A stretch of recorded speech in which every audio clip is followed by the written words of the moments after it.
Greetings everyone and welcome back to Oracle of Ages! We've just cleared out the fish, so it's time to progress the story and find that last dungeon. We didn't really get much help from the tree, but this guy's going to give us something helpful. We get the Zora's Scale. Why, what does that do? Well, I'll tell you, it's a plot device, that's what it is. It's going to allow us entry into the next area though, but we're not going that way yet. This is one of the last in-between dungeon episodes we're going to have, so let's progress that trading sequence. I mean, why the hell not? Of course, we're not going to take the final prize, but I'll at least show it off to you and how you do it. So, remember, we got that tasty meat from that one Tokay guy for giving him this stink bag. Now, I may or may not have actually showed him on video, but there's a guy to the west of town here who's pretty damn hungry, so let's see if he wants the meats.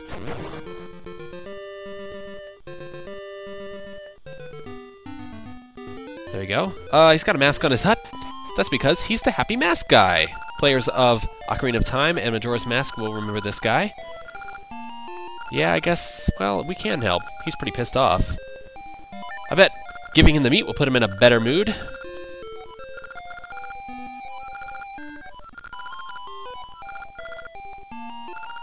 course, we're doing a trading... God, what a dick.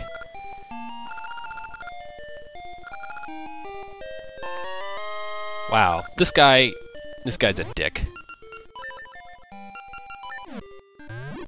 There, fucking bombs. I'm out. Anyway, I may or may not have shown her on camera, but in town, there's a lady with a dog who's very shy. Can also burn signs. Isn't that awesome? She's actually over here in this little hut on the river. Yeah, I think I was here. Probably one of the first videos.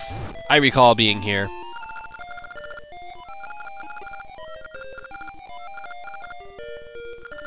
Okay, so she wants to take her dog to a show, but her dog is too shy. We're gonna give him the mask because he is beautiful and will win the dog show. Congratulations, we got a nasty chewed-on dog slobbered dumbbell. How exciting, lady. Thanks for that. Alright. Now, I'm pretty sure I didn't show this guy on camera, but if you go to Symmetry City, there is a guy underground who is wanting to exercise, but he only has one dumbbell. And Symmetry City has people, you know, you have to do things even. So let's give him a second dumbbell. We have to go to the past first, though.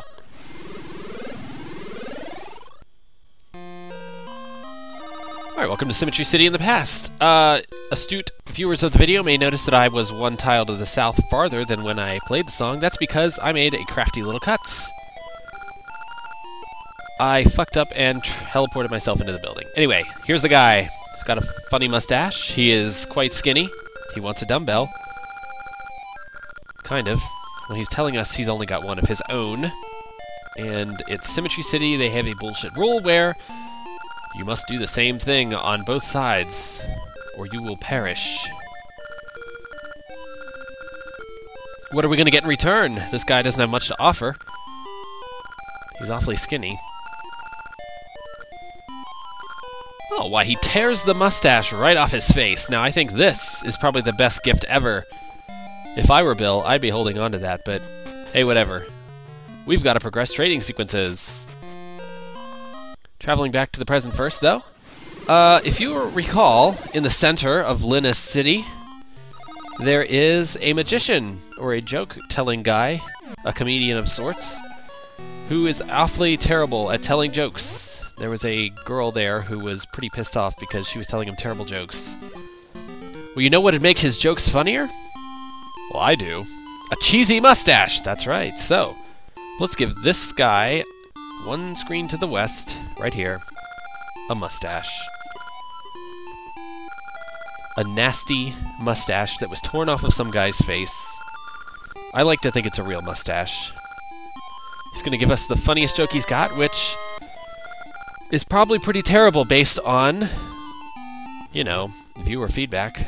Anyway, the next guy actually lives in the house right here in the past. Yeah, how's that mustache working for you now? Set on fire.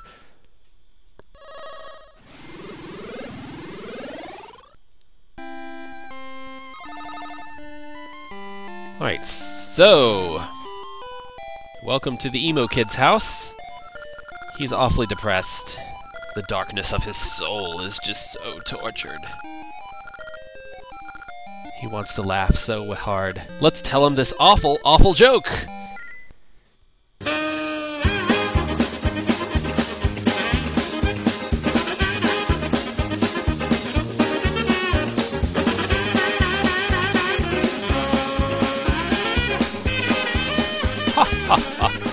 Yes, that... yeah, whatever the fuck.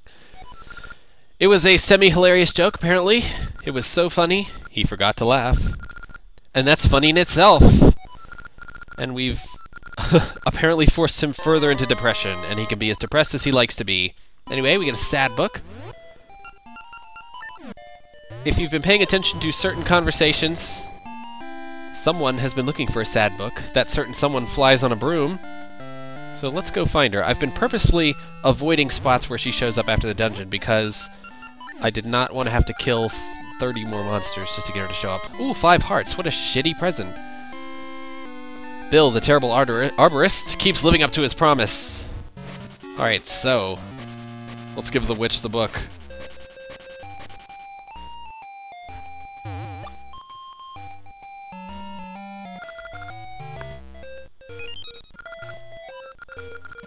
Apparently, in a conversation earlier, she said she was looking for a book for syrup. I don't remember it, but I'm pretty sure she said it. Anyway, we're going to get an oar. That gift doesn't make sense. Why would a witch carry an oar? But whatever. I could think of one kid who would really appreciate this oar. Ah, I was trying to bomb. The tradition of bombing everybody I've traded with. I failed. Hey, this guy's blocking my way. Jeez, everyone's getting all depressed. What the hell? Probably has something to do with that black tower being finished. We can't enter the tower, though, without all the essences, so I guess we gotta wait. Anyway, remember the kid down here who we rafted with? I bet he would really love this oar. He's the worst rafter ever because he has no supplies, ever. We had to get him rope, we had to get him a map, and now we're getting him an oar. If he didn't have an oar, how the hell did we... whatever. Sure, why not? Have a magic oar. I don't know what makes it magical, but whatever. You'll enjoy it, and I'm sure you'll win that race. We win a guitar that happens to be a ukulele.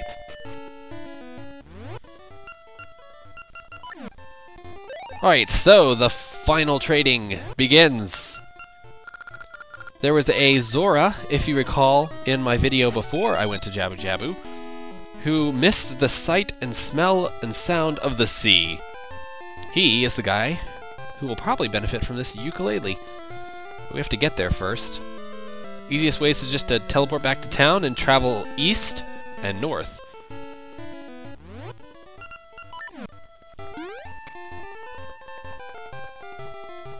And then south. Anyway, if you go to the west here, or the east here, that was the dungeon before Jabu Jabu. Anyway, remember going in here?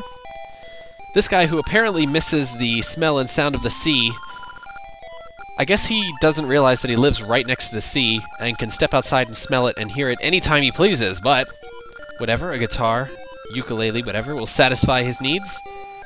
And we get a hero sword! Yes, we finally got the level 2 sword! But it's fucking busted. Oh well. Alright. That's going to end the trading sequence for Bill, because he's just as happy with a broken sword as anybody else.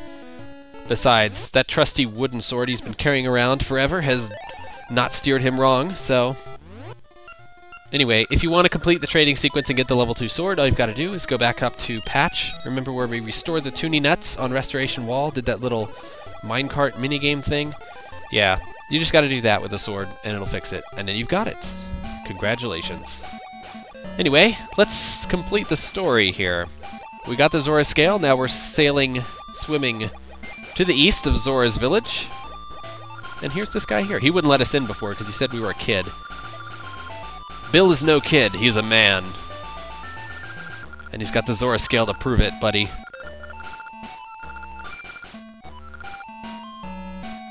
Okay, so after centuries or whatever of guarding the Sea of Storms, one guy shows up with the Zora scale, and suddenly it doesn't need guarding anymore. Anyway, I remember seeing some pirates. Yeah, there they are. They were lost in the sea, so let's pay them a visit. Oh, I love the pirate theme. Ted has been enjoying the pirate theme for a while now. This is Bill's first time hearing the pirate theme.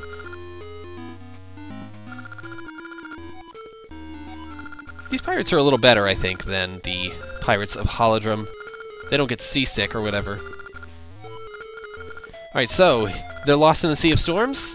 He thinks that the Zora Scale will calm it and allow them to get out, so whatever, we can give it to him. It's a plot device anyway, we don't need it anymore. And they're off to Holodrum, or whatever. I guess they're English pirates. Not better than French pirates.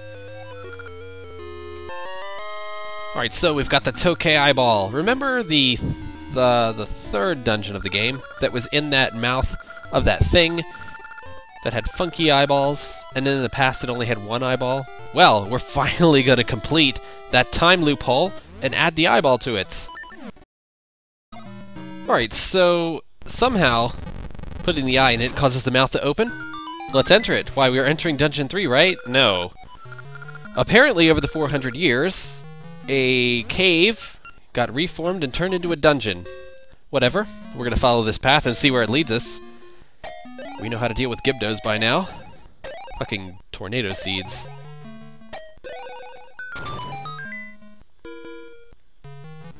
Alright, so this is kind of a little pathway filled with, you know, a few little puzzle-type things to figure out.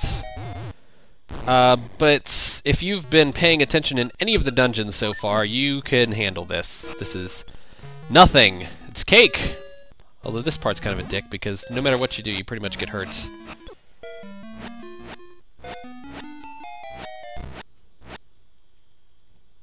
Alright, this room can take forever, or it can be pretty fast if you know where you're going.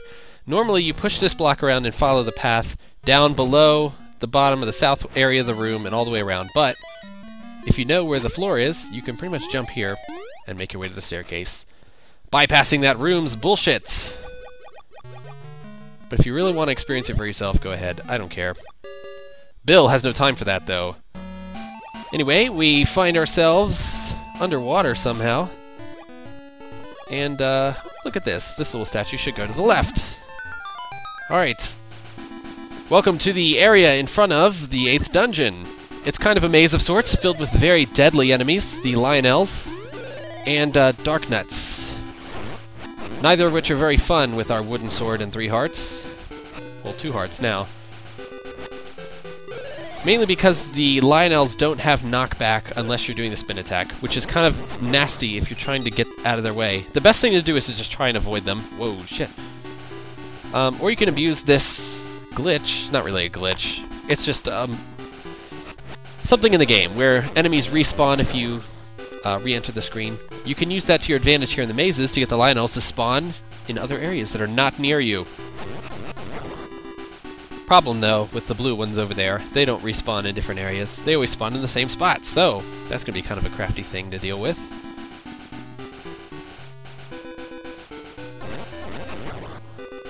Although I have faith in Bill's abilities to dodge. Shit. Well, we got hit once. Oh well. That actually went much better than expected. Alright, there it is. Welcome to Dungeon 8. We'll do it next time, though. I'll see you guys then. Alright, guys, let's check up on Wayne, see how he's doing. Last we saw him, he was, a little spastic.